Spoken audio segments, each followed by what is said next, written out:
I believe it. Tell you in a minute. Yeah, I get it. As a young man. Ladies and gentlemen, this is tonight's news. Call Her Daddy host Alex Cooper accused her female college soccer coach of sexual misconduct this past weekend, only to have 99 former players come to the coach's defense. I'm sorry, I read that wrong. Desperate for attention, sociopathic podcast host tries to drum up allegations to get clickbait publicly for the release of her new god-awful book. Oh. See, that was so much different than what I thought it was. When I read this, I read Alice Cooper. Yeah. And I was like, what's going on with him? No, he's good. Okay, yeah, he's still solid. Good. He's all good. He had a manager that saved half his money. Yeah, he did. 'Cause he was all on dope. He's like, I'm going to put half of this to the side, and then when you get sober, you will be able to not be homeless. The dude still rocks. House of Cards actress Robin Wright recently complained that Netflix would not pay her as much as Kevin Spacey because she didn't have an Academy Award. I have news. It's because she hadn't molested a bunch of boys. Yeah, that helps out in Hollywood. Welcome to Normal World. I'm Dave Landau. I am Black Garrett, and joining us, as always, is the great Angela. Thank you. Woo, woo, Yes, woo, yes. woo, woo. Oh, yeah. Woo, woo, woo, woo. Turns into the most annoying song ever. Yeah. Yeah. Yeah. Woo, woo. I used to be a DJ. Really? Yeah, all the DJ time. Davey. I did it once. It was fire. Okay, that counts I'm a still. You DJ. can still say that. At nighttime. I do, but in my room. And you could do that to us right now by tongue punching the like button. Eh. That's right. Hit the bell as well if you want to get notified. Oh. The bell. Thank you. And merch. If you didn't, I'm not even going to say it this time because I'm going to mess it up. Angela, what is it? Shop Blaze. Don't put me on the spot. Okay. Shop.blaze.com. Shop.blaze. Shop.blaze. /normal Collections. world collection / It's in 31 the page. description. Page Go to the 47.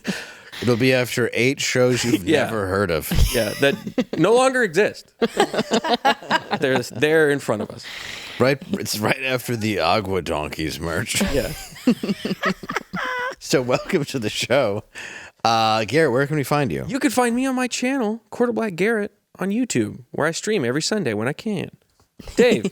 Hey, I'm good. What about you? This weekend. Oh, no. Next weekend. You can catch Matt McLowry and myself at Dr. Grin's in Grand Rapids, Michigan. It's great. It's in the Bob. And then also Don Jameson and myself, July 12th at the Funny Bone in Des Moines, Iowa. Buy those tickets. Buy them tickets. We're even lowering the price. Oh, really? Discount. Summer sale. A little summer. It's hard to get people in July, so we're like, let's just make it nice and cheap. Heck yeah. Come in for a giggle and a slap and a tickle. All right. Angela, where can we find you? I have a YouTube channel called Angela Does Horror, and I recently put up a new video that's about found footage horror movies, best and most overrated ones. So if you're into that, check that out. I did. Oh, I'm not a fan of those movies. found footage. But have you seen those As movies. Above, So Below? That's good. No? Well, it's a treasure hunt movie, and you're going to love it. It's good. Treasure It's gonna hunt change- movie. It's treasure hunt. It's about alchemy. It's about Nick Flamel. It's about going into the Paris catacombs, and it's actually a gate to hell. It's so good, but it's a mental hell, not like Little Devils. Okay. I'll check like- it out. Check it out. I'll check it out. I like The Apostle.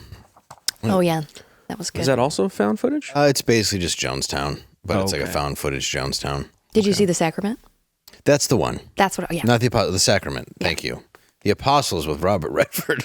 Well, there's another one Very that's different. that's also called that. That's like Mexico. Is there found footage. one? Yeah. Okay. Oh, yeah, it is found footage, right? Yeah. Okay, no, the Sacrament's the one that I Yeah, like. it's very good. Yeah, it's it Kai goes, West. It goes off the rails. Yeah, I and like they use it. actual audio from the real Jonestown Massacre. Oh Do they really? Yeah. What? That's why it's so crazy. scary. Is that legal? That's like the Grizzly Man opposite. No, have you ever heard that? Oh, audio? yeah. That's awful. It is the worst thing. You all have to come to heaven with me. Oh, man. Don't resist it now. I'll resist the Kool-Aid. Shoot the babies. It's actually Flavor Aid. Yeah, Flavor Aid. Yeah. Kool-Aid got a bad rap. I know. He's like, Poor Flavor Aid. busted through a wall and was like, oh my God. What have I done? And like, you didn't even do it. It was Flavor Aid. He's like, I would never do this. I inspired. The monkey salesman did it. He was a monkey salesman. He was. It was a Flavor Aid. No, I know you, but Flavor Aid had a monkey. And the Kool-Aid had a glass guy who would break into your brick house. No, Jim Jones used to sell monkeys door to door. Is this real? Oh, that's right. Sold monkeys? He sold monkeys. What kind of I guess anybody that can sell a monkey door to door can sell anything. David Letterman played him in Cabin Boy. Hey, you want to buy a monkey? Oh my god. I didn't watch Cabin. Oh wait, yeah, I did watch Cabin Boy. Yeah. It's like in the back recesses of my house. Yeah, no, I knew no one was going to get that Cabin reference. Boy. But that's the one line that Letterman has in Oh my God. Cabin Boy is just, hey, you want to buy a monkey? And he's playing Jim Jones. Well, also joining us today, back in the saddle. Speaking of monkeys and not listening because you guys aren't familiar with movies I saw in the theater by myself when I was 11. It was me and one other friend. That movie flopped, I think, didn't it? Yeah, and it shouldn't have because it's Yeah, Chris that's what Elliott, I've who I heard. love. Yeah, I watched it like a million years ago. yeah. I'm a fat ass floating cupcake. Oh, good lord. When you're 11, that's funny. A big cupcake It hits with different. big teeth. And he just goes, "What are you in a hallucination? What am I? I'm a fat ass floating cupcake." What happened to him? You know? Chris Elliott? Yeah. He's still in stuff. He was like in very small stuff. I mean, maybe that's like the perfect amount. I think it's because he's so good at character acting with like Scary Movie 2 and Like, that's the most classic. yeah, but even like Groundhog Day Stonehenge. and because he was like Letterman's guy in the crowd. That's how he got famous. Really? Yeah, so he would do all these sketches with That's- Letterman as the dude in the crowd who had a problem with Letterman, and that's how Okay. yeah, Get a Life was a great show, but that only lasted 2 or 3 seasons. Yeah. Very funny dude. But I'll tell you who should last a lot more than 2 or 3 seasons. Not this show, but if you create one, Maybe. Melissa Hager. Welcome back to the program. Thank you for changing that. Yeah, Cancel them. Sorry. I was feeling like the tang of the show. I don't know what's happening here. Just the, It's the pootie. well, that's all good. Well, where can we find you? Hey, you can find me at thecomedyseries.net doing shows all over Michigan, the great Mitten State, and Facebook, Instagram, the TikTok. Find Melissa Hager, Melissa Hager TV. Now, are you down here or are you over here? I'm right in the You're crotch right of the here thumb. in, I like okay, to you're say like it's in like the- the crotch of the thumb. You have a great Michigan accent, and I don't mean that as a negative. I have an accent. Oh my god, yeah. Do I really? it's offensive. No, you have not a in a good bad way, one, you know, but it's- you have like you can tell you had one. Yeah. Where it's like, yeah, I'm over a bit here. You over got the here. little bit of the Canadian, but it's not quite Minnesota. Uh-huh. It's just northern Michigan. Yeah, just northern Michigan. There's nothing wrong with that. Yeah. I like it when people have accents because So I do feel I. like accents are going away. You know, And I we're feel so like connected these days. We don't have those Yeah. regional things. Yeah, it's a character to it. Yeah, it's great. Yeah, that's what I think is good. I think you That's get why away. I only do shows all over Michigan. So I'm so thankful to be invited here. But Well, you are welcome. it was too hot to wear flannel. That upset me. And the casserole that I made went bad. I was bringing you guys one. And Sucks, I'm sorry. you don't want to eat that. And no one here sounds Texan. No, nobody. No. No, it's Yeah, it's crazy. just gone. No, like you expect one person to be like, welcome, or there's Howdy. basically what you doing around here, but you don't get any of that. Is it soda or pop here? It is soda. Coke. It's Coke. Coke. Coke, I'm Everything's sorry. Everything's Yeah. Coke. See, but you don't even know. Oh, well, I say soda pop. Oh, I say Cover soda because both it's now? accurate. I say soda. pop because it's accurate. yeah, pop is Pop is accurate. Pop Do you is want a that. pop? That's the sound it makes. Yeah. Soda is what it is. But that's why. But the sounds. Pop. But that's why.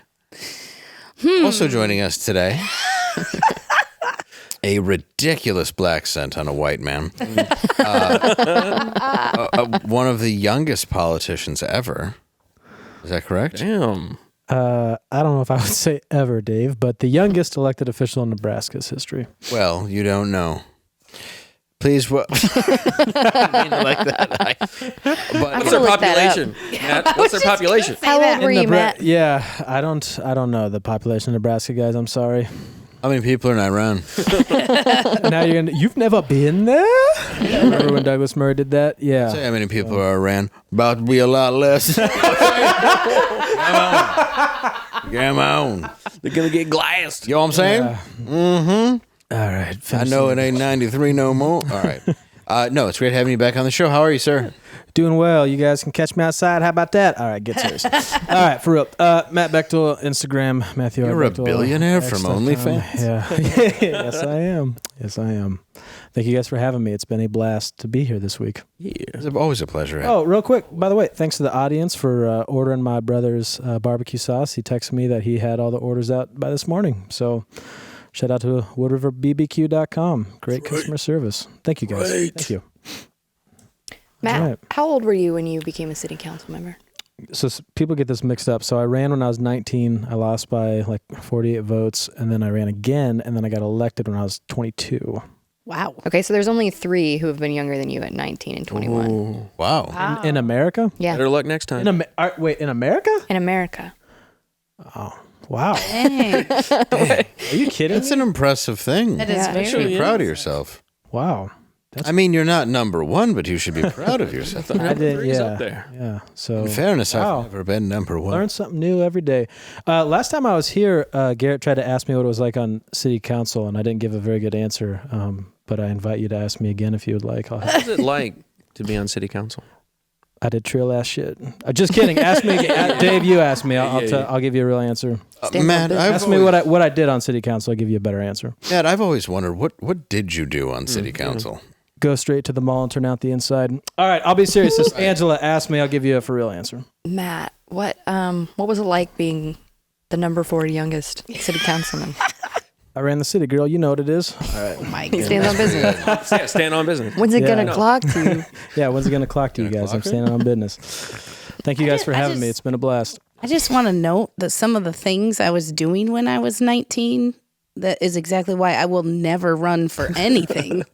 I'm so proud of you. I was in high school. Yeah, yeah. I appreciate it. I did write a little book, literally a little book called How to Win Your Local Election. It's on Amazon. So if anybody's curious, I wrote it because what I would like to see is more like average people just like running for city council. I think that people think that you have to be rich or I didn't go to college or anything like that. So it's like I just did it. And so when I wrote the book, it was like just do it, you know. So check that out. There's a lot of uncontested seats that just go to the next person or the same person that's been doing it for years. So yeah, buddy. you have a better idea, go up there and do it. Yeah, most of the like people who are super like communist leaning, they eat those seats right up. Oh yeah, they love power, and so they go for the library boards, all that. But your average, your good man who just goes to work and raises his family and wants to keep to himself, those are the people that should be on school board and library board and county board and stuff like that. So when I hear stuff about people complain about their taxes going up and this and that, it's like these are elected officials, guys. Right. They can be beaten. Yeah, you can change them.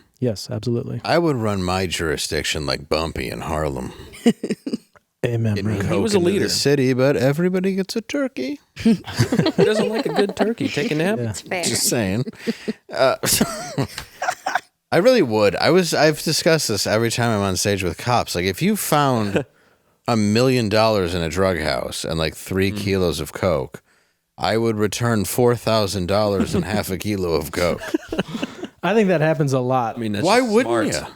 I know I'm friends with the cop who told me, and he's not from my area, but another friend. He told Really, me he one was. time he busted a bunch of guys who didn't speak English, and they had a ton of beer with them. And he's like, "Yeah, get out of here, get!" And they all had Coronas, and so he just took it over to his brother's house, and he's like, I texted him, "The Corona fairy just left something on your doorstep." Oh no. So I think cops do that type of stuff all the time. Yeah, when I was a kid and they'd pull us over, they'd take your beer and give you nothing. Where do you think the beer went? Evidence? It just went to their house. We're locking that away. Yeah. You weren't charged with anything. They don't actually have to do anything with it but drink it.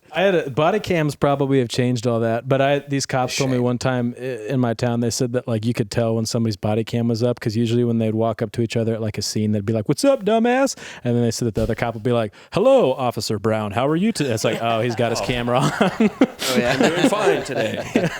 I've been on my beat all day.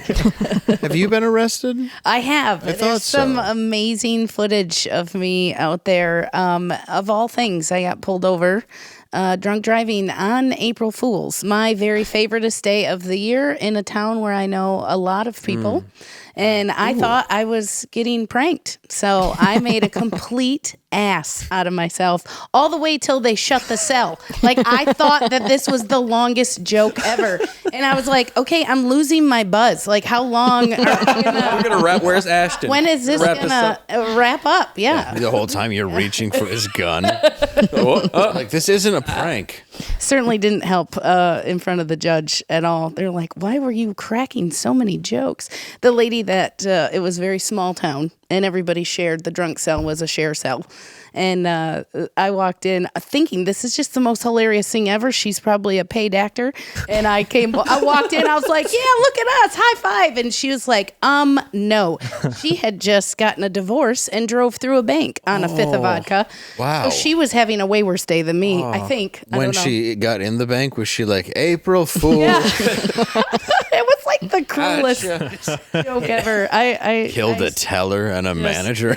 Damn. My friends go above and beyond with pranks. It's like I closed my eyes for a minute and I woke up in a bank and I was like, yeah, they're not open at 3 a.m. Well, that's called passing out not how behind that the works. wheel. Yeah. And I speak of somebody who's never done that. Of course, yeah. Never woken up and been like, where's the other car? Speaking of which, Party of One is available on Amazon. Yeah, there you nice. go. Get the bug. I had a guardrail. Hit the bug. You know what else is available? What's that? You guys are going to get excited. Oh, Okay, Brokeback Mountain is celebrating 20 years with the first ever vinyl release of the original motion picture soundtrack. And we got a few samples here, guys. So let's go to Cannot wait. sample number 1. Oh, my ass is fire! My ass is fire! No women. Oh, my ass is no more! Yeah, so that's I remember that. That's one track. this is a good scene. I mean, let's see. I believe we have. Yeah, we had another one from there. Let's see another track. My anus is being torn to shreds! Hey, It's a classic one, obviously. that was a good scene. We all know that one. Yeah, we all remember. it's he in the feels. Yeah, that's good. And I'll see Randy somewhere. Quaid sitting on his horse watching Dropping. cousin Eddie just. And also, okay, so sample. This is from Another- the 5th track on the album. Let's go ahead and hear. God! There's so much blood! Wow, That was a rough scene. That was a rough scene. That was when they brought the horses in. I do remember that. That was the but- climax Yeah. of the movie. Yeah, Ang Lee directed that. I actually heard a recent speech by Jake Gyllenhaal, who was discussing the movie, and he said he just. Do you have it? Oh, my ass is fire! Okay. That's the one. And he was reciting his lines from the film. The worst. Dude, I have seen it, and the worst is the. Yeah, right. Rogan had a great bit on that. He's like, if that's all it takes to slam it all the way in, you go to the hospital. Good Lord. Is that really in the movie? Yeah, he spits on it. Well, what are you going to do out there? You're got not it, carrying lube. Oh, Yeah. my You got it. goodness. All you have is horse and 2 handsome gentlemen. Be a man. You Use guys, your hand. I have a friend, okay, who works Uh-oh. at a hospital in a big city, okay? Oh, And he was taking inventory of the supplies needed, okay? no. The mayo, big boxes full of little mayo packets have been going missing. Do you know where they were going? God. Oh, And inside? Homeless people were using them as lubricant for anal sex. Oh, no. That's what causes maggots. Yes. Oh, no.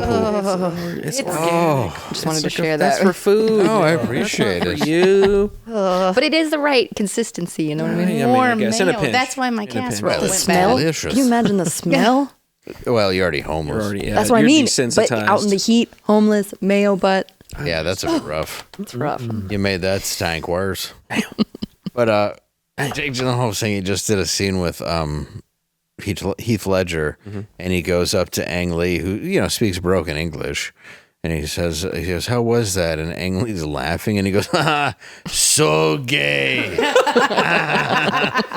He said he walked away like, "Am I being pranked?" He's like, I thought we were doing a serious drama. That's just that was his feedback. did the director think he was writing a comedy? Yeah. Dude, that's like I grew up thinking that Sling Blade was a comedy because every time like my dad would put it on TV, he'd be like, every time Billy Bob Thornton would talk. And then I watched it as an adult, and I'm like, this movie is depressing. This isn't a comedy at all. Comedy? Yeah. Yeah, he made a short that's even more depressing. And in that, I took her out with a sling blade. You know who the best actor in that movie is? Dwight Yoakam. Who is Dwight Yoakam? I think Billy Bob Thornton was probably the best actor. In Dwight Yoakam is the abusive husband. Oh, to the He's woman. a musician, and I'm gonna hit you with it. He's like, I don't like queers and I don't like retards. You done make friends with both of them. Like and I'm like, did they give him a script or is this just Dwight Yoakam? I'd like to give you a hug.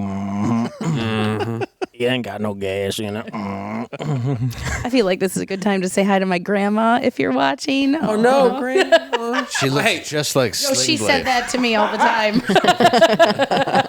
Especially when I went to the public school. What you doing with that lawnmower blade? He made that movie hit you with it. when he's like 40. Took a shake clean. It was his real big break. Yeah. After being on Hearts of Fire, a sitcom that didn't And work with John Tombstone. Ritter. And he was in Tombstone. But his big break, Sling Blade. Yeah. I'm real scared. Yeah, I can tell you. I can see it in your eyes. I took a sling blade, potatoes. Doc, I didn't know you was back in town. You could quote movies all day. Tombstone's my favorite movie, baby. Hell yeah. Let's go. Before we get into this next part, I want to talk to you about lean. All right, guys. Like how you're getting? Yeah, thank you. Yeah, I was looking going to say nice over you. there. You're getting lean. Angela's getting lean. It kind of acts like a GLP-1, but just without all the injection. Lean is what you need. It's a lot like, the Ozempic that's killing all the celebrities. This doesn't have those negative side effects. Helps you drop weight. You feel good about yourselves. And you don't have to get all those prickly injections from a doctor who may or may not have any credentials whatsoever. Yeah. But it's inexpensive and you're in an ice cream truck. And it helps to maintain healthy blood sugar and control appetite and cravings. It also converts fat into energy. Scan the code. Yes. Via a cool cactus. Yes, and don't drink it before bed. I tried, and that was, I didn't listen to Garrett, and I will admit it's a bit like crank. It gives you the energy you need It does. Sounds to get through the exciting. day. So yeah, that's the stuff that I have tried before is Brick House's like supplemental powder that they do, and you can put it in a drink, mix it around, and yes, it will get you up. Don't drink it before bed. TakeClean.com, promo code normal20. And it tastes good too. You're going to get 20% off with That's code right. normal20.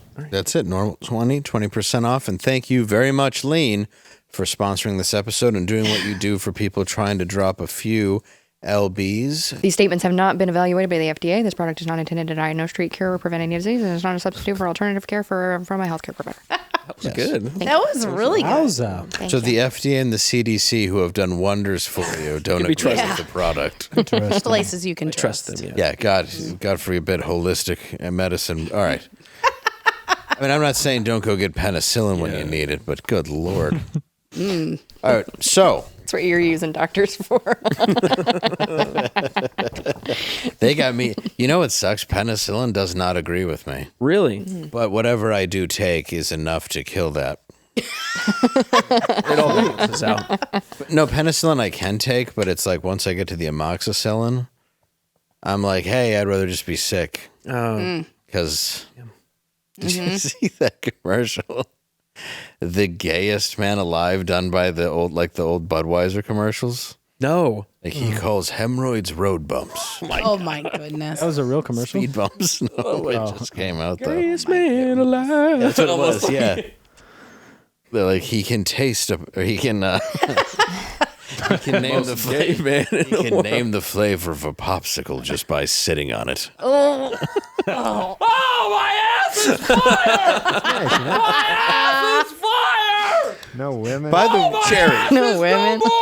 By the way, if you've never listened to Norm Macdonald's sketch album, please do yourself a favor and listen to that. Should. That John Lovett starts that by going, "Now we take you to the world's first two gay men, 1950," and they're just sitting around like, "We could have sex, right?" He's like, "Do you got a vagina?" He's like, "I don't, but we could figure this out." Oh, God. But And Serial also his autobiography. is the read best that. book ever written. So good. It's the funniest book. But I actually recommend the Audible. Oh, yes. That's the way to listen to the book. because he reads it. It's very good. Mr. Adam Egget, he was out jerking off punks under a bridge. I was in Austin on Monday night. Oh, okay. Yeah. And I want you guys to know, you know how we've been saying there's a serial killer in Austin, Texas? Yes. Right. Well, now we're not alone in this little theory. Not that we were before, but it's starting to catch some press. According to BuzzFeed, in the past 3 years, 19 corpses have been found in Lady Bird Lake. Anyway, it started in 2022 with a cluster of 6 bodies being found, which is a rude way, I think, to say it. Yeah. And then 5 more in April of 2023. Oh my God. What you should know is Lady Bird Lake has banned swimming since 1964, but kayaking and paddleboarding are allowed. I've been out there paddleboarding on it. Have you? Yeah. What happens if you get in the water? They arrest you? You can't swim? No, they've been ignoring it. It's very gross. You don't want to. It's like, Oh, really? yes. Oh, okay. The Detroit River. So they're expecting bodies to be in this. Well, it's funny you said that. Bodies have washed up in Lady Bird Lake since the 1960s, but what struck people as odd this time was the fact that it was a cluster of bodies that all had the same features. But it is like it's like a nightclub area. It's a nightclub area, and it's very, very close to Lady Bird Lake. Okay. And Rainy Street, because it is very popular in the food, it's in the proximity of the lake where the bodies, and all these people who have gone missing were on that street. Right. So there's obviously this connection. So it looks like we have the Ladybird Killer on our hands, ladies and gentlemen. And this is according to BuzzFeed. Now, I coined the phrase. You did. Ladybird is also... Here, right here. Yes, the Ladybird Killer. Now, also the name of Hank Hill's dog. That's right. But it was named after Ladybird... Johnson. Johnson, thank you. Look at you. They're having the revival soon? And She died. Though. ladybirds are what people in the UK call ladybugs. They're called ladybirds. Really? There. Yeah. I just learned 2 things from you. Boy. You should date an old British man like I did. You pick it up. You pick it up quick. Like, oh, you ladybird. I'm just sucking you for the information. I learned so much Cockney rhyming slang you would not believe it. I didn't know. No, good pull, though, honestly. Well Thank done. Yeah, so they're finding him in It's there. official. Yeah, it is well, they haven't Talked announced about this it, for a while. But BuzzFeed and the entire town are like, are we seriously going to met? Even last night, 2 nights ago on stage, I was like,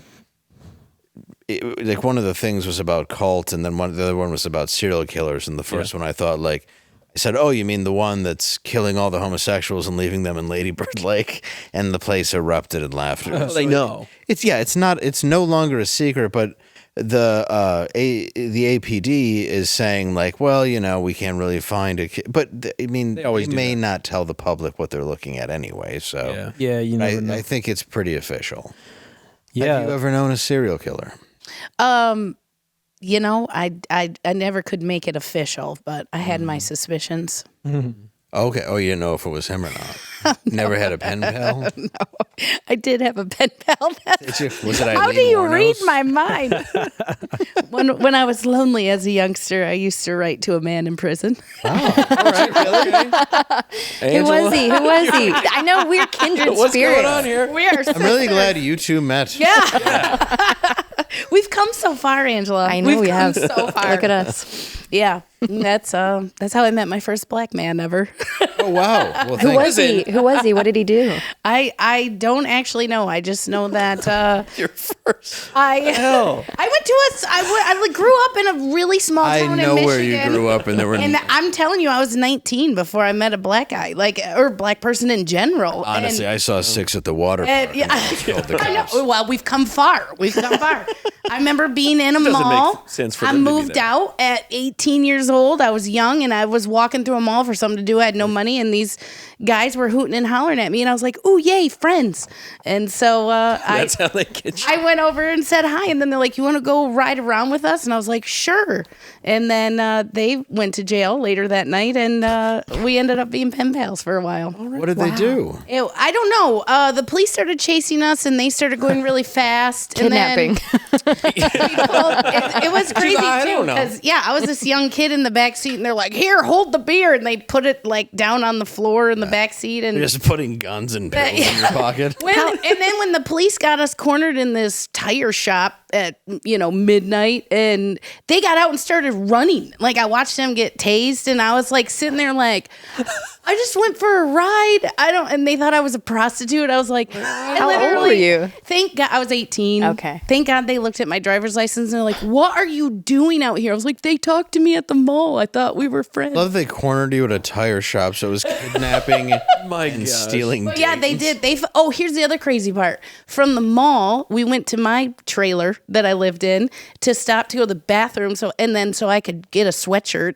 And when we got pulled over, they found like guns and knives in the car, and they found some of my shit in their trunk. They're like, "Are these?" jacked your They stuff? stole from me. Well, and then still hung out with me. I was like, "Dang." Dang. I was a little naive. It's I one was a little closest to you. naive. Yeah. Betrayal. It's You true. never know. It's true. But I was thrilled to death. So when I got into real estate, and your picture goes out in the paper, and all of a sudden my real estate office gets this letter from whatever prison, and my broker was like, "Melissa, you got mail?" And as soon as I opened it, I was like, "Oh, that guy! I've been wondering how he's been. It's been a while." How lonely were you? You're like, you're the guy that took me. Kidnapped me. My poor mom Ran is from the learning cops. so much about me right now. She's like, "Jesus." Yeah. So that was. You said you were skating. Yeah. I told you to be back before the streetlights came on. It's amazing. Wow. And then I was talking to you a bit about some serial killers. Yeah, I was at the mall and they were hooting and hollering at me. I thought they were my friends. I wouldn't call them serial killers, but when Austin and we had done an episode on Toolshed Art Club about Laurel Canyon, and I had reached out to Charles Watson, also known as Tex, from the Manson family, and then Bruce I wanted to Davis. stop real quick and apologize. I said serial killer. Please go on. Yeah, and Bruce Davis as well. So I did an interview through like the prison FaceTime with Bruce Davis. But when I wrote my first book, I've always been interested That's in prison. the one that got, interrupted, but the Tiger King. Yeah, Yeah, he was saying that I'm hip to. yesterday. I got Suge Knight said he'd come on the show, but then he never responded to any of the other messages. But yeah, I had started reaching out to guys. I was trying to do research for a book. I haven't written yet. Someday I will. And I just I wanted to interview people in Nebraska, so I kind of knew how to do it. And then when we were doing our Laurel Canyon episode, I reached out to Bruce and Charles, and they didn't really want to talk about that, but they both have like a Christian. Well, Bruce is a Christian, then Charles has like a ministry, aboundinglove.com, I think is what it is. And kept in touch with him. Talked to Charles today a little bit. He was thrilled I was coming on the Blaze. He said, "Tell Glenn I listen to him every day at 6 a.m." And Bruce Davis as well is a big fan of the Blaze. Wow. Yeah, they both became. I think almost all of them became Christians in prison. So There's a lot of converts and Please tell Tex I don't think he should have stabbed the pregnant lady so much. yeah, no kid. Well, you know what though? I actually asked him. I said, "Do you prefer Tex or Charles?" And he was like, "I was only called Tex for a few months at the Spawn Ranch." So he's like, "It's Charles." But it's like weird because we talked about it the other day where it was like, MKUltra and yeah, and I want to kind of like ask him, but I've kind of already have by bringing up Laurel Canyon, and neither one of them, like they're super, like Bruce is really open to stuff, but like he would just kind of like not like, he'd kind of skirted around that and stuff. Well, and for the people who don't know about Laurel Canyon, if we can explain that a little bit, where the idea is the bands like Jim Morrison and all these people that were coming out of them, they were the children of military. Yeah, so there's a great book, again, by David McGowan. I've talked about him before, but it's called Weird Scenes Inside the Canyon. And it's really essentially, so what's really funny is he had written this other book that I just read called Program to Kill, and it's about like this sketchy background, all these serial killers, and I'll talk about that in a second. But he said that he went on vacation and he had gotten all these like musician like autobiographies that he wanted to read to relax, and as he's reading them, he's like, Wait, Jim Morrison's dad, he was like really high up in the military intelligence, and he was part of the Gulf of Tonkin. Like Jim Morrison's dad has a Wikipedia page, and then he's like Janis Joplin, military back, like parents have military. So like all of these bands, like the Eagles, the James Brown, like all those bands that came out of California, and he thought it was weird because he's like, well, hold on, like before those bands came out, like Detroit was like a music hotbed, New York was. Yeah. Why would they come to like San Francisco or the LA and the Laurel Canyon area to release music? Well, there's like a military base around there. And so he's if you weren't with Phil Spector, but none of those bands were, that was predominantly black females and men. And a lot of them didn't really know how to play their music. I guess it's kind of my theory that like I don't know. I get the conspiracy theory that I guess kind of makes sense to me is like if the government knew that people were going to be like a counterculture against Vietnam, put out your own counterculture that you can control. Because in my opinion, like I don't think that the Doors really stood for anything other than like drugs and sex. I mean, what are Doors songs even about? You know? So a guy who wore leather pants for far too long. yeah. So he had to have a rash all the time. But David, I just so badly wish David McGowan was still alive. He died 10 years ago because he's like one guy who I would love to talk to. But because being from Nebraska, there's something called the Franklin cover-up there. It was basically child trafficking. And I want to thank you for sharing that book with me. Yeah, the Franklin Scandal by John DeCamp. It's a rough read, though, but it is sadly tied to everything. Oh, man. Yeah, so... Sorry, I didn't mean to interrupt, but I just wanted... No, it's a good book. You can check out the documentary, Why Johnny Can't Come Home, too. It goes into it really well. But basically, like out of Omaha, they were doing child trafficking, and it was kind of like, it was like Jeffrey Epstein's type stuff before anybody knew about it. And so if I didn't live in Nebraska, I wouldn't believe in it because I'd just be like, no, this is stupid and this is bullshit. But I've talked to so many different people, whether it's law enforcement, I've talked to a like counselor, just different people. Even my dad was he was a cable guy for like 30 years, and he did cable installs in a lot of like the key players' houses, and he's like, something weird is going on around here. So but also anyway, Boys Town. Yeah, Boys Town is heavily is like the main, is a huge part of that. So, and like the victims talk about going to like Bohemian Grove and stuff like that. And I've even seen like I've walked into a gas station and seen like victims of the cover up who have spoken out like there. And I've seen them at a church I went to in Omaha, stuff like that. So it's so close that you can't really like deny. Well, anyway, I was watching this documentary a few years ago about John Wayne Gacy with my wife, and I'm not really like big into serial killer stuff, but yeah. John Wayne Gacy's connected to a lot of that. There was a Dallas CP ring that he's connected to as well. Yeah, I just always thought so. In this documentary, it was like right before he died, and he basically was like, "You think I could have done all of this alone? Like yes. You know what I mean?" He was like, "There's no way." And then I realized in this documentary too, it's like there's like a bunch of kids that went missing who worked for him, and I'm like, okay, any cop would know that. And John Wayne Gacy had all these political ties and stuff like that. Well, in Program to Kill, David McGowan kind of shows how a lot of these serial killers, like almost all of them you can name, had mentioned like being a part of a bigger network. And what's interesting is like when John Wayne Gacy got arrested, he basically told the cop, he's like, okay, like how many of us are at the station? And they're like, what do you mean? And he's like, well, there's a lot of people that I work with. And he'd go directly or indirectly. He goes directly. So like that was when he was picked up. So it's I don't know, again with this type of stuff, you don't know exactly what their involvement was with like MKUltra stuff like that, but they all had interesting backgrounds. And I think that in some of the victims, not all of them, but some of them were witnesses to certain things with like drug trafficking, so it almost seems like some of them could potentially be hitmen. Like he's got a chapter on like the Zodiac Killer, and he makes the Zodiac Killer just sound like a contract killer for the government, basically. And it could have been a couple. Yeah, I mean, it's one thing, you can threaten people and stuff, but it's like another thing if you can threaten somebody with like Henry Lee Lucas and Otis Toole and be like, these two guys are going to terrorize your entire family. It puts a different amount of pressure on it. Yeah, and I think there's a lot of panic now. But well, thank you. Hey, I was bourbon too. I was bourbon. But now because of the satanic panic and all that at that time, you think people would have kept kind of an eye on it. And John Wayne Gacy is a very interesting story because of just the shallow under the porch graves. Yeah. For an entire neighborhood. But they were there a long time. Yeah, for sure. Hey, what happened to that kid you just hired? He's like, I don't know. One thing that's interesting, so like with Jeffrey Dahmer, have you guys watched that TV show that they did with him? Bet your bottom dollar. For one, what I like about that show is I realize that I'm really not gay when I watch that, because sometimes it's like, hey, I like candles and showers, but I ain't gay. But then like I'm watching this show and he's like killing people and mutilating them, and I'm like, okay, and then he kisses a dude and I'm like, oh, this guy is sick. That's the line. Yeah. So anyway, there's a part in there. Bones, and you're like, oh. Yeah, I'm just like, okay. Kisses a dude while they're working out. I'm like, oh, I can't turn it off. But anyway, there's a part in there where like in the background, there's like a satanic Bible or something like that on like a nightstand. And I remember looking it up, and other people had kind of caught that too. And they're like, what was up with that?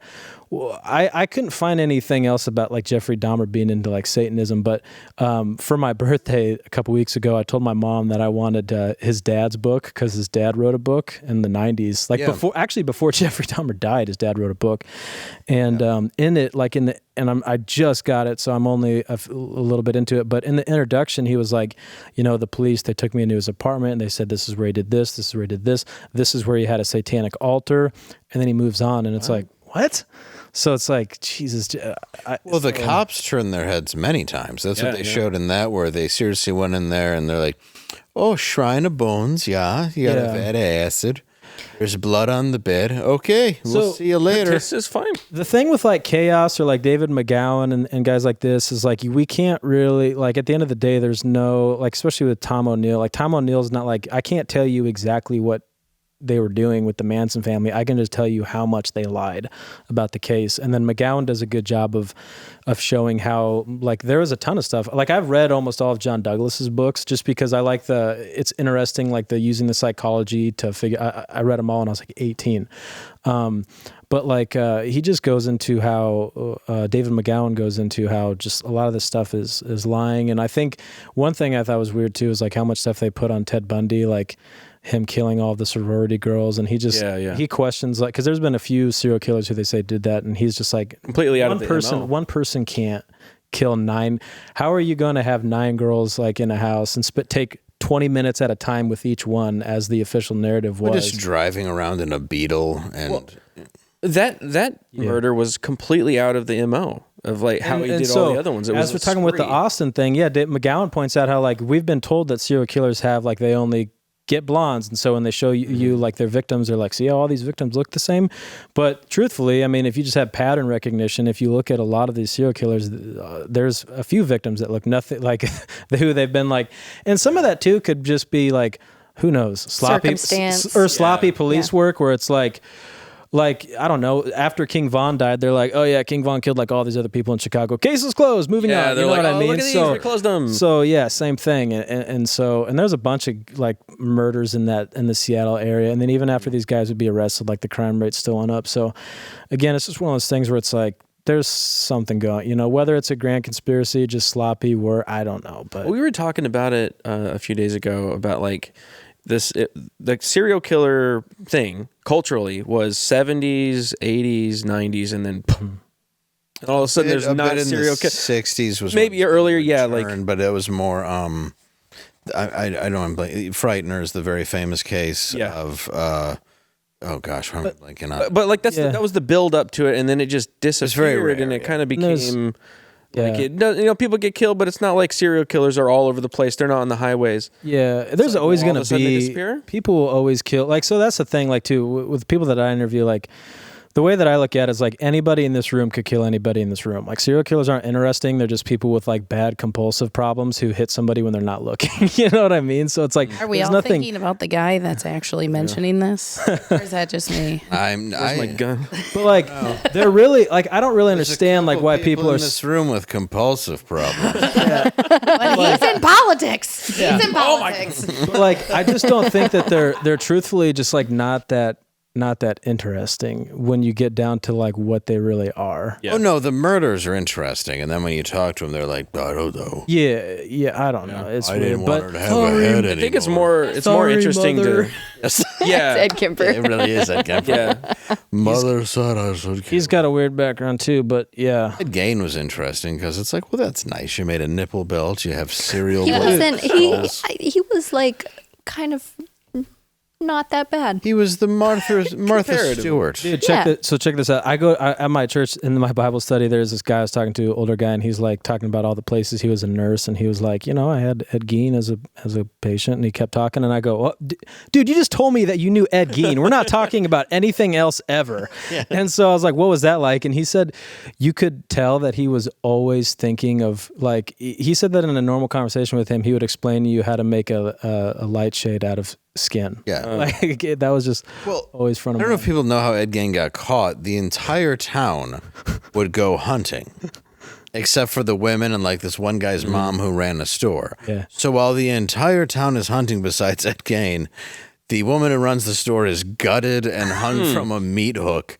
Good. So when everybody gets back, they're like, Who could it be? so it's Ed then? What happened? Because Yeah. there's only one suspect. Hey, Ed. What I think is like What's more, up?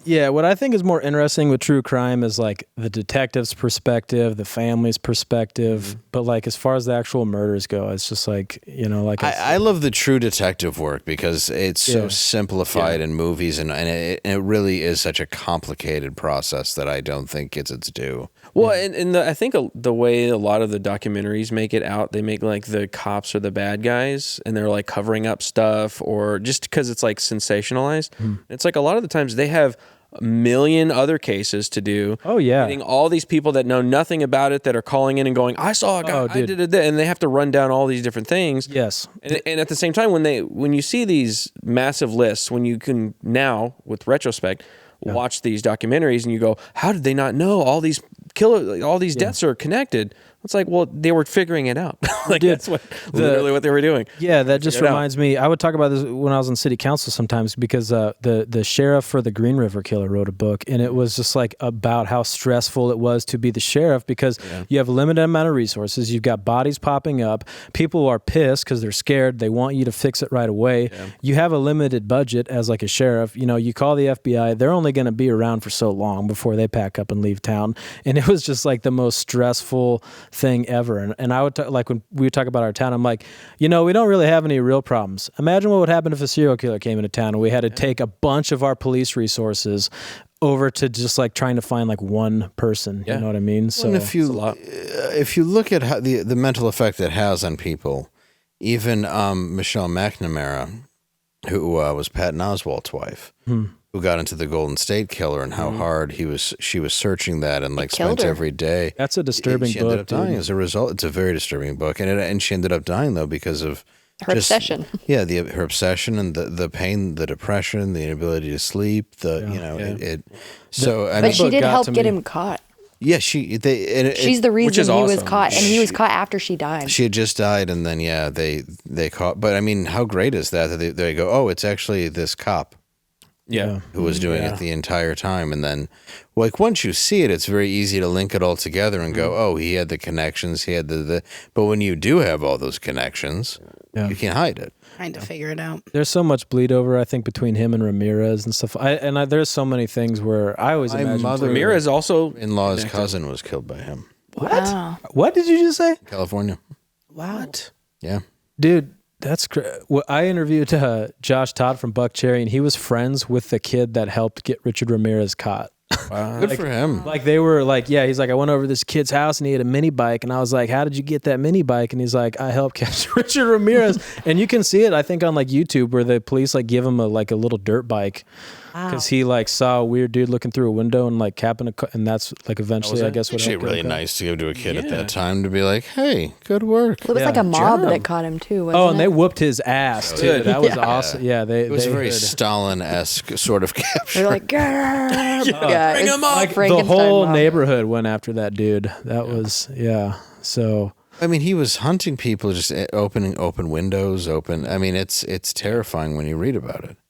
Absolutely. The Golden State Killer is the one that really bothered me because he was like targeting, married people and stuff like that. And And he was taking pleasure in the fact of watching one lose their life in front of the other or making them do. It's a really also set him up after and all this stuff. Like, yeah, that's why again, like I know we're talking about it, and the books I'm mentioning are the only books I've really read on it. But like, again, I don't like read. It just sucks. It makes it.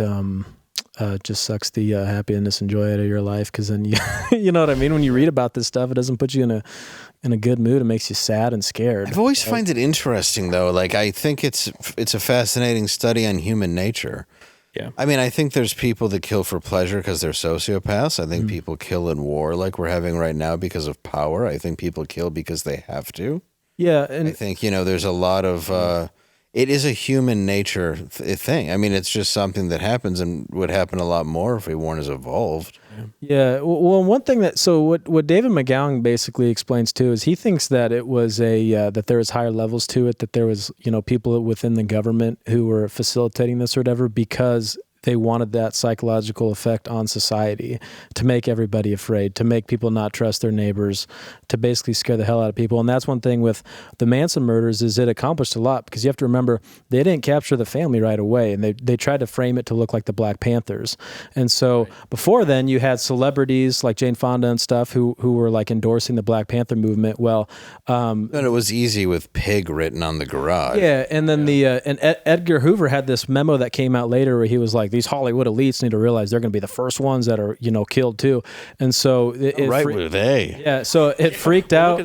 It freaked out people in Hollywood. It was supposed to make people afraid of the Panthers. Well, then when the family got caught, it scared people of hippies. And so like that and Altamont together happened around the same time. That kind of, from what my understanding of reading about it, not living it, but it basically took away all of like the peace, fun, and joy from like the hippie movement and made people, afraid. So it kind of accomplished a lot there. And why that area was targeted is it sounds like, from what I'd read it seemed like the Folgers girl and her boyfriend might have had some stuff with drug trafficking. There's rumors, conspiracies that JC bring In Chaos, that's alluded to. Yeah, and it sounds like, I think Tom O'Neill, actually I think David McGowan, because they both talk about it, but I believe McGowan was the one who had said that there was, like, Sebring might have had some drug stuff, but some people around him were murdered.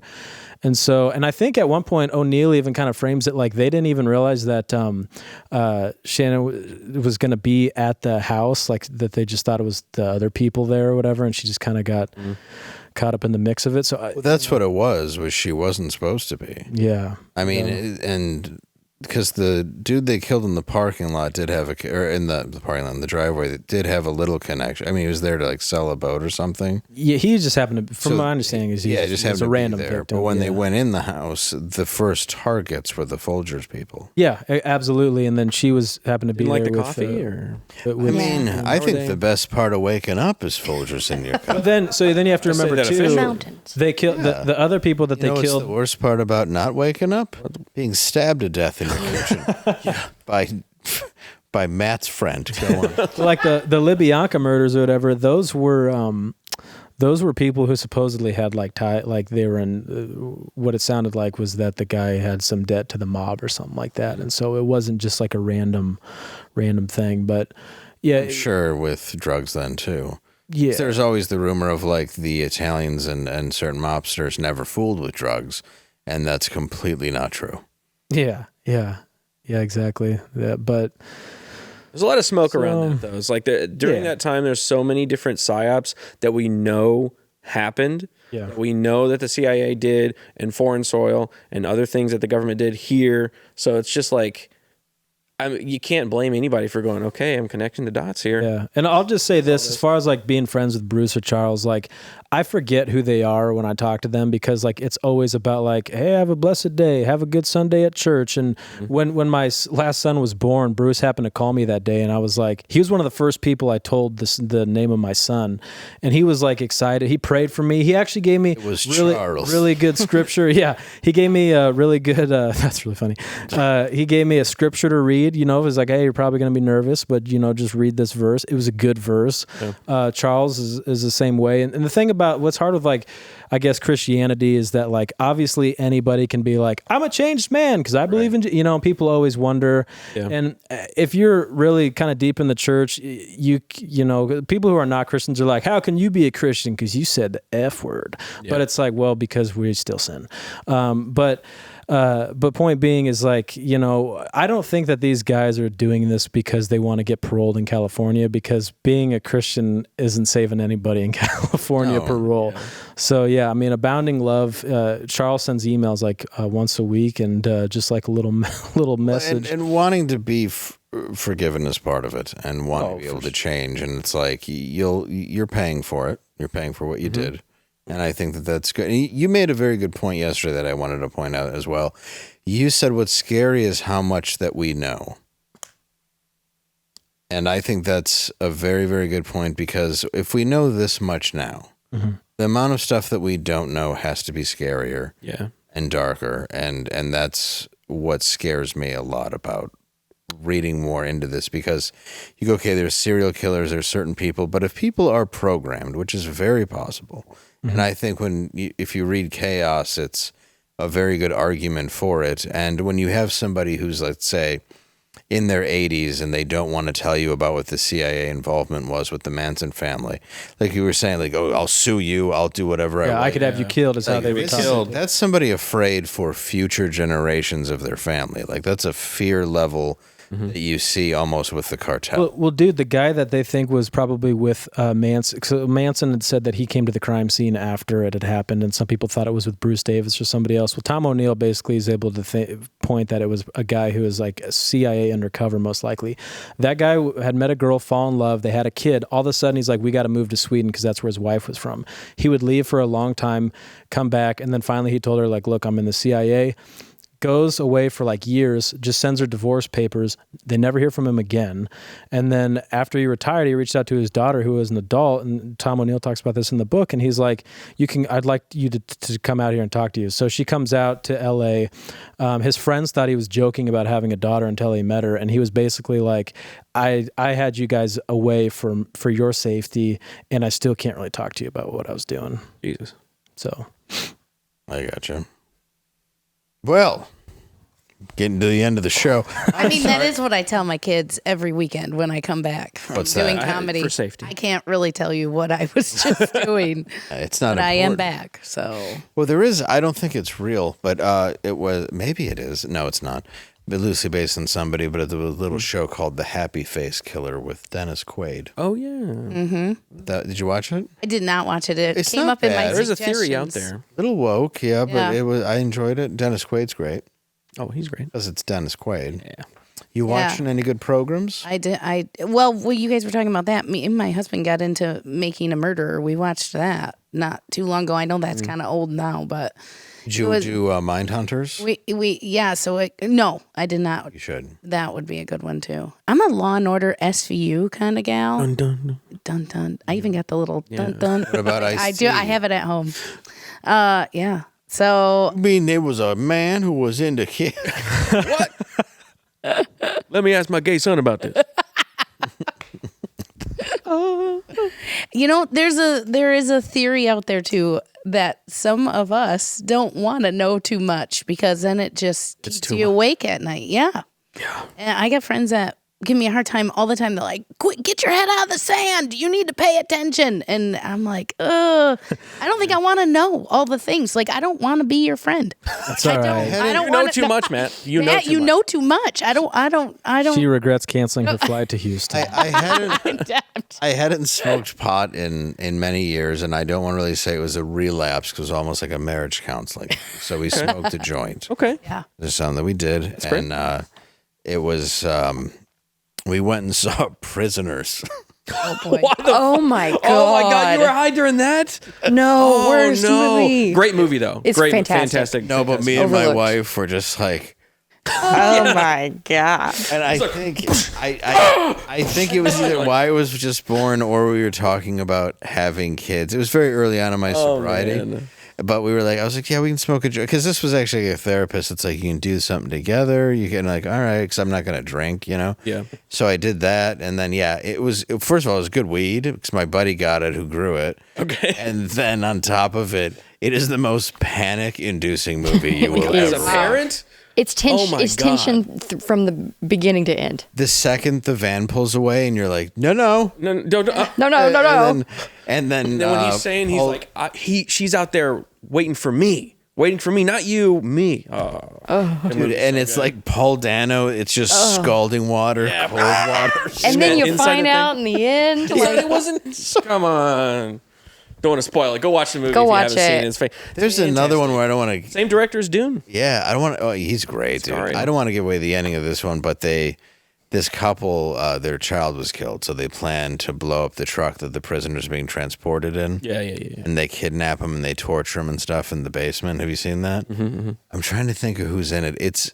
That has. I think it's one of the Ted Hamilton looking fellas. Ted Hamilton. Tad. That was a good movie too. It was, yeah. And Another one of those parent things where you're like, oh my god, okay, kids, you can't go outside ever again. and another locked in the You know house. what? That's fine. and another ending where you're like, why did you do that to me? Yeah. So if you The tortured. the tortured, There you go. check it out. I let my kids walk 1.5 miles to practice every day in the town we live in, and But they're walking past 9 I'm fucking like- Santas. I know. But what a great town to come and capture and murder children in, because none of us Idyllic. are suspecting it. You know. You're Don't thinking put ahead. it out there. Imagine just a Santa comes walking by and just like, ho, ho, ho, get in the van. Get in Got my some sleigh. presents. John Get Bonet. in my sleigh. Yeah, and it's John a, Bonet, what's going on with that? Oh my it's a, gosh. it's a Ford minivan that has one of those living rooms and just a Yeah, there's a pony table. airbrushed on the side of it. Do you remember those Ford vans that had the table and then it was the four chairs around it in the back? Like, do we have airbags? No, there's a table. I love the 70s. Good luck. Yeah, you can 70s were like, nah. be severed at the hips over, One over belt. that. That'll Every be single fun. one, they're like, what is the When they safety turned around, feature? those Yeah, the swivel You'd chairs. s- they were all called captain's chairs. Yes. Either which way, you were found dead buckled to them. As the captain should, you should go down with the ship. Good point, G-Man. It's true. Or my all-time favorite, which we talked about before, was the Ford Taurus wagon. I mean, yeah. a lot of them had it, but the seats that faced out, Yeah. and just the kids sat in the back in the trunk. So it's like if you get rear-ended. Yeah. We were driving through New York and my uncle's, and it's like every 2 minutes we're like, oh my god, Car's coming right at you. yeah. So many. The comedy series just bought we kind of got it given to us, a tour bus. That's what I'm calling it. Okay. But it's a 1995 Jayco mini motorhome, and Nothing wrong with that. the seats Hell yeah. are the big captain seats, and it's badass. And I had a friend in grade school that had the Astro van, and that was the ride. Oh, Astro was All great. fought over that for all the field trips, but now I'm thinking, like, what if they gave it to me because someone was murdered in there? Well, mine had the, To check the drawers. Pontiac Transport. Because my dad was in charge of Little League. And that was the Cadillac of minivans, according to Get Shorty. Because it was one of the first ones ever where if you touched a button, the door opened. Oh shit! Yeah, I remember when that. Yeah, they were great. Those are sick. We had a maroon Chevy van from 1980 something. It was the late 80s. It was maroon, top to bottom, everything. The inside was plush maroon chairs, and the van was maroon itself, and it had like an 8-track player. It was, not mine, but it was the Chevy Lumina version of it. Maybe that might. But it was like it dipped down, right? So it was nobody's fault because it happened in Detroit and none of the lights were working. But my friend Justin was driving and another car was driving. But very lucky for Justin, his car scooped the bottom of the other car because the way it was designed. Oh my god! So that car just went like flipping 6 times. Oh my god! And we were all in there like, oh fuck, we just left a rave. See, and those ones, the sensors on those Yeah. doors were not a thing like back then. So we took my mom's Astro van to the teen club, and our friend Autumn got too drunk, and she started like throwing up on the way home, and I was like, get her out of the van. We pulled over by a ditch. We opened the door, kicked her out. I went and dropped everybody else off, and I was like, I'll just come back and get Autumn later because I certainly can't go home with it smelling like throw up. And then Autumn was gone. Did you see Autumn again? Golden State Yeah, Killer. eventually. You're like, well, I identified Autumn again. Yeah, I found her. I found her. But you know, them damn sensors we have now, we would have never got the door open because we were moving. I would have been like. Yeah, those were very. So you didn't stop the car. You just opened and pushed. I didn't want to get in trouble. You know, that was a lot of severe punishment on the farm to screw up. And you're sitting there telling your friend, like, yeah, this is opening automatically. Yeah. We're going to have about 30 more seconds We got time. before we get in. We got time. The first sliders, they didn't have, if you stuck your hand in it, you know how now they pop back open for safety? Oh, no, they just shut your Yeah, hand. you yeah, just use the whole hand. Yeah, they're like, look, doors haven't changed, guys. Don't put your hand in there. Don't do We it. we added a mechanical system, which, by the way, is going to break in the next year and a half. Absolutely. You'll have to get it fixed. And then it's going to be awkwardly heavy. Remember that? You're like, this side of the car is clearly far more heavy than the other side of the car. We got a recent Dodge van that doesn't have that. I thought they put it in all of them, but they didn't have it in all. Oh, really? What caravan? Yeah, Dodge Caravan, which they don't make anymore. It's No, What's up such with a that? bummer. It's I the love best. my Dodge Caravan. It's great. It's a great van. And Amazing. honestly, the wood paneling ones from the 80s, if you miss gave the me wood. one now, I'd drive it. I think they should put wood panel back on the should. cars. They're starting to. A couple. No were joke. better. There's several that they're actually putting it back on. For real? Yeah, it's like it's a little more cost effective and it looks classy. Me likey I that. love wood paneling. All my cars have wood paneling. I want an oak tree to be in my car to let people know how fancy I The am. armrest. You know, for our shows coming up in July, I'm picking you up in the Jolly Jalopy, and I'm going to show Will you you? just how classy it can be. All right. They're the big cup holders too. Listen, if everybody beautiful. wants to get together I'm going on a field trip. and Come to the giggle rig. or just gonna put out there if anybody's rich, 97, oh, 90. I'm sorry, 94, 95, or 96. Doesn't have to have wood, obviously. Chevy Impala SS. Ooh. I would really love that at any point if anybody out there is listening, and I would do whatever you wanted for it. Anything? I feel like my childhood neighbor but Earl love. has one back behind the shed. I'm gonna go resurrect it. Behind the shed. Yeah, Seriously? it's like a thing. There's She always has- spare cars. There's always somebody who ruins an Impala, and I'm like, what have you done? What'd you do? We're limited. What part of that did you not They're understand? not like the ones They're now rare. where they're everywhere. These were SS's. So you know my Fat friend. engines. You know Super my sport. friend that you've helped get divorced a couple times Yeah. from your shows. Least she could do is give me a She car. used to drive a white one. It was so cool. She was like the coolest person in school. It was so cool. Wow, really? You gotta find that. One that looked like a Caprice? I think so. Well, she was pretty fancy. She might have had all the souped up stuff. She might have had a newer one. She might have slightly had a newer one. It's like, I mean specifically the Yeah, yeah. Caprice big body. Don't get me wrong, I'll take it. Yeah. Either way. Hey. Yeah, you body, took I'll her take big husband's body. away. You might as well take. I take her car. I'll take her house, too. Sorry, I don't know how you're getting blamed for that. That doesn't make. No, it's not my fault. The guy was what did you want me to do? You're yelling at a stage. It's not my fault I made fun of you so hard your wife left you. And that is today's program. What I want to say is thank you very much for coming on, Melissa. Again, where can we find you? Thecomedyseries.net. Lots of great Michigan shows. Find me on Facebook, TikTok, Instagram, Melissa Hager TV. And Matt, it is always an absolute pleasure. We can find your book Sleep online. Yeah, my books are on Amazon under Matt Bechtel, and I would love it if you followed me on Instagram or Twitter. Do it. And get his brother sauce. WoodRiverBBQ.com. There you go. It's delicious. And I want to be thank way you for better. helping me with my book. Oh, now you want to thank I me. do. I felt like I had taken a jab. But without you helping me and go through everything, I appreciate it. Nothing will ever be like getting that text where you said forward is spelled wrong on the book, and my blood just turning cold in my body, and I'm like, I can't do anything but fix this immediately. It's nice because I know you could take me, but I knew I had the upper hand in that situation. How did you spell it? I'm so curious. I think it was either FORWARD or FAR or missing the FOREWO. It was missing the E, but it was the some- rest was right.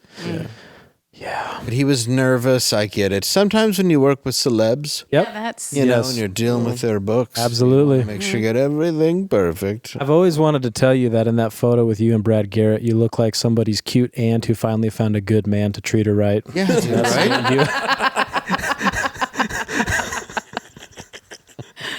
Funniest thing is, first picture I ever took with Brad Garrett, first comment from my friend Jessica. Oh, look at Wyatt. There he is. I definitely do. I'm not even going to argue. I'm wearing a jean jacket. It's like she finally found somebody who treats her right. Nice. And you can buy his book to see the very She picture I'm found a talking nice about. Jewish giant to take care of her. Dude, I've read your book when we were doing the editing process for it and stuff. Like, I read that book so many times, and like I would tear up at the end, and then I'd also be like, hey, maybe take out this part of you talking about getting pounded in the ass in the same chapter of your dad dying like that. Right. Well, I thought it was too much. Yeah, but it was it's just such a good book. not what And I think out of all the book, I probably, because of the whole process, I probably read that book more than any other, and it's a good book. And by the way, dude, I want to say this because I'm going back to Nebraska after this, but I'll say this for all of you guys. As a fan of the show, people, they say like don't meet your heroes or whatever, but I got to say that all of you guys are so cool. You are the way that you are off camera as you are in real life. It's always a pleasure to hang out with all of you guys. And Dave, I always wonder, like, do you even realize how much people love you? Like, I think that you are the type. What bothers me about you, Dave, is like you'll seek out for like the one negative comment and just like a whole pile of compliments. But you are so loved and cared for, and it's a blessing for me to be your friend. And you're one of the people who, like, I'm just, you and Austin are that way where it's like I just feel like blessed to be friends with you guys because you're such great people. And so I appreciate being here, and I just love the time here. So Dude, that means a lot to me. Amen. Awesome. Yes. Seriously, and for thank us you. less learned folks, is there going to be an audio version of the book? There is. Yeah, I'm working on it, actually. If it's more than 5 pages, I'm going to have No, and I want to read it, Obviously. and Kayla here has helped me, and it's just a matter of time, but I will not release an AI. I think that's wrong. You got to read it. Yeah. You got to read it, man. And- yeah, that'd be so cool. And Matt helped me as an avid reader too, because there was just a couple things in the book that were extraordinarily dark, and I wanted to make a point, so like I did have to lighten it up a little bit. and it's still massively dark. But it's like there's a reason I did it, and in my next book, I'll go. But it was a lot to put out there and a lot to admit, and people like him and McClowry and everybody. It's just like just put it out. And that is why people love you. You're a real person, and that brings so much more realness to your story. I don't like compliments. I can I can tell how uncomfortable. I it hope is. you're uncomfortable. I've straight up seen Dave wait at a comedy show for a chick to finish taking his shit just so she could come out and take a picture with him. And it was the most awkward thing ever, but he just like patiently was like, yeah, she's been in there for a while, huh? I just feel if you're a fan, I'll wait. Yeah, that's great. Yeah. You got her husband was there. Yeah. Anyway. So Yeah, but she was, that was a while. I was like, is she dead? Like, you should check on her. yeah. And then when she came out, I was like, you're a little chatty. You should come and see him on stage in Michigan sometime, I especially in would love Detroit that. at Mark Ridley's or at One Night Stands.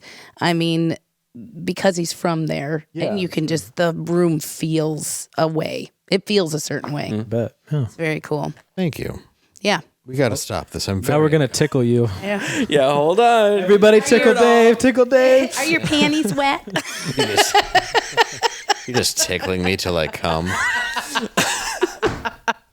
Well, Angela looks pissed. No, I'm sorry. Tell her how great she is. no. Me and Angela I'm are trying sharing to run our clothes. social I know media you are. from I'm my teasing you. phone. I'm teasing you. Shut the fuck up. You know what? You guys don't talk enough about how much Dave is a piece of shit sometimes. Yeah, I know. What an asshole. I know, but you text it. No, Just every night. We all love you. I know, and I love y'all. I just wanted to say enough nice things so that maybe later this year I could come back and me and Angela won't look like a before and after picture again. That's what I'm hoping for. Well, I think emotionally you're the same picture. Yeah. We have a lot of the same experiences, I can tell. I think that's a good thing. Oh, yeah. Well, yeah. Makes us stronger, Angela. Yeah, we're strong. It's who made us who we are. You are. Yeah. We're strong. Wait till our fucking books You come are out. strong. For real. I don't want to get into a big circle, Jack. Yeah. But Don't touch me there, Dave. All right, I'll beat you off in the old parking lot. Well, the last time I was on, you had said a bunch of really nice stuff about me at the end, so I just wanted to return the favor to all you guys. Though I mean, it's been cool kicking it with you, Garrett, Hell yeah. and Angela. Your YouTube Great. channel's great. Thank Videos are great, and and you are just as pleasant in real life as you are on camera. Oh, so thank even you. though you just told Dave to STFU, She has a relationship where she can drag me down. That's just how it goes around here. That's how we communicate. Yeah. you guys are cool. It's our love Thank language. Yeah, in secret, if you're not around, we're like, hey, what's up? Yeah. If we're in front of people, it's got to be very Like cruel. guns out. Yeah. Stab. No, I'm very proud of her and her sobriety and the things that she's done. Thanks. Let's Guys are- get dinner. guys are Let's doing get out good of here. stuff. Let's go get dinner. You guys want to get dinner? That sounds. Is there sauce involved? Do you like sauce? Matt, Actually, you could have bring in another bottle of sauce. those. I got a pig tattoo on my back. I'm dying to show off. Let's go get some That makes barbecue. two of us. Go. All right, end of the world, real quick. End of the world.